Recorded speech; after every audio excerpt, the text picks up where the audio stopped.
آج ہم مغل سلطنت کی اس خاموش مگر انتہائی طاقتور مشین کے اندر داخل ہوتے ہیں جس نے سلطنت کی معیشت کو چلایا، فوج کو تنخواہ دی، تجارت کو ممکن بنایا اور بادشاہ کے اقتدار کو دھات پر ثبت کیا۔ مغل ٹیکسالیں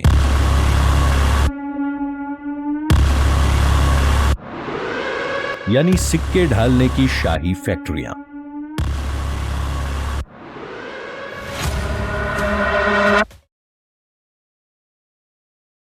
بابر سے لے کر بہادر شاہ ظفر تک مغل سکے صرف لین دین کا ذریعہ نہیں تھے، یہ اقتدار کا اعلان، مذہبی پیغام، سیاسی دعویٰ اور ریاستی کنٹرول کا عملی ہتھیار تھے۔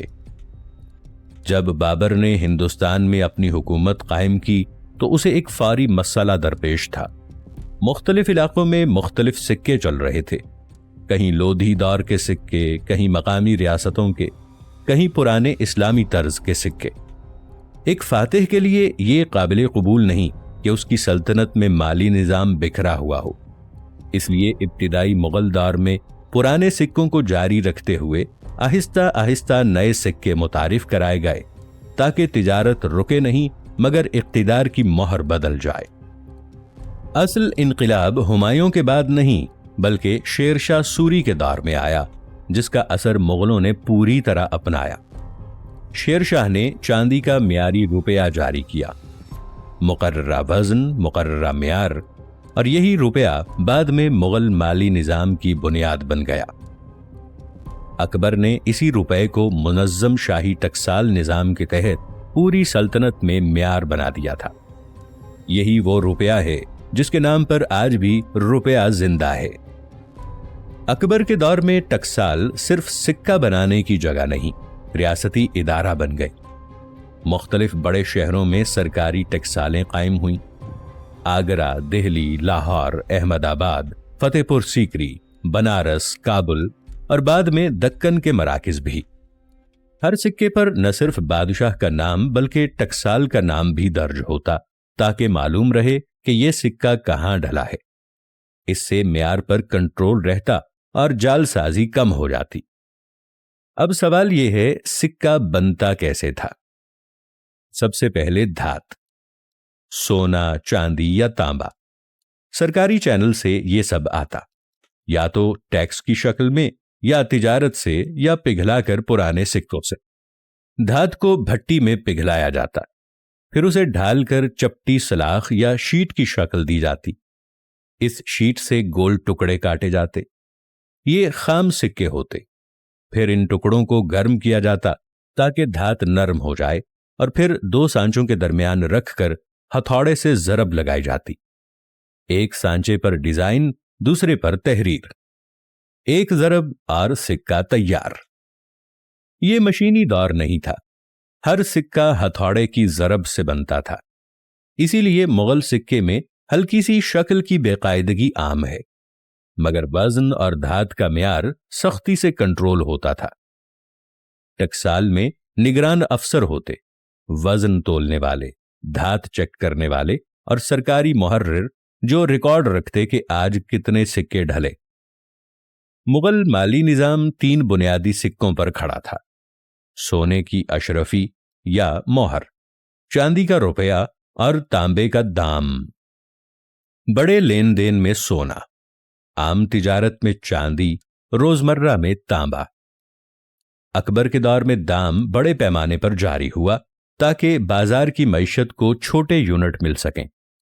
اکبر نے سکوں کو صرف مالی آلہ نہیں، پیغام کا ذریعہ بھی بنایا۔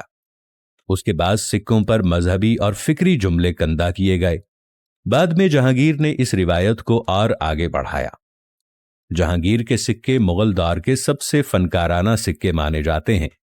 اس نے زوڈیک یعنی برجوں والے سکے جاری کیے جن پر مہینے اور برج کی علامت بنی ہوتی۔ یہ محض سکہ نہیں، آرٹ پیس تھا۔ آج یہ سکے دنیا کے بڑے عجائب گھروں میں محفوظ ہیں۔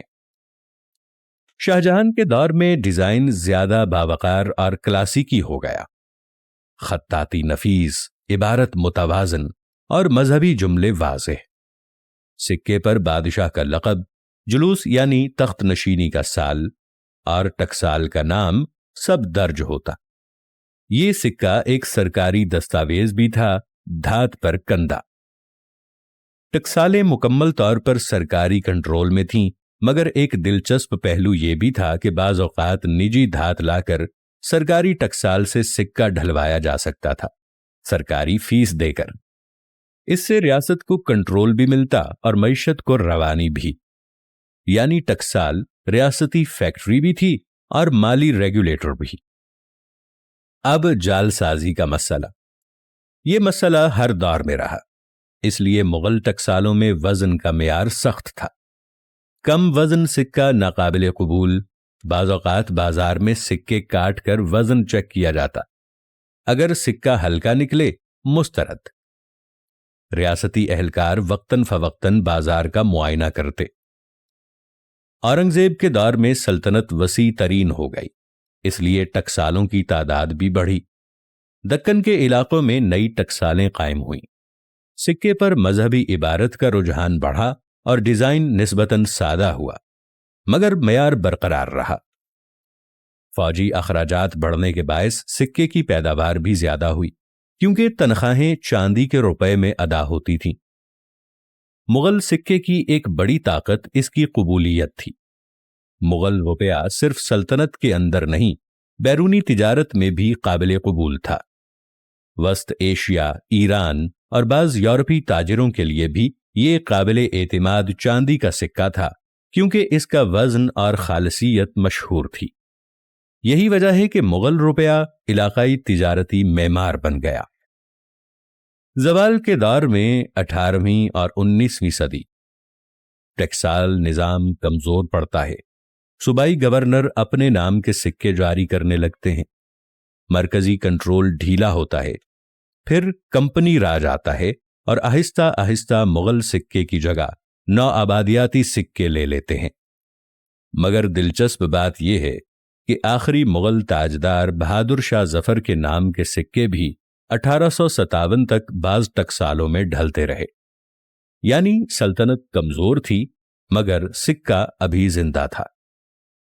اگر ایک جملے میں سمجھیں تو مغل ٹکسال ایک فیکٹری نہیں، ریاست کا دل تھی۔ یہاں دھات پگھلتی تھی اور اقتدار شکل لیتا تھا۔